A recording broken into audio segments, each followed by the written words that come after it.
এই মন্দিরটি সর্বসাধারণের জন্য খুলে দেওয়া হয় 2014 সালে।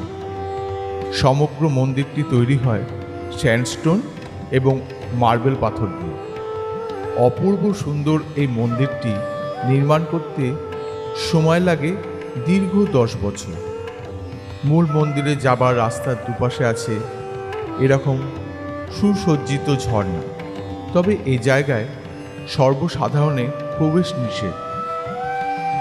মন্দিরের ভেতরে কোনো ক্যামেরা বা মোবাইল ফোন ব্যবহার করে ছবি তোলা নিষিদ্ধ।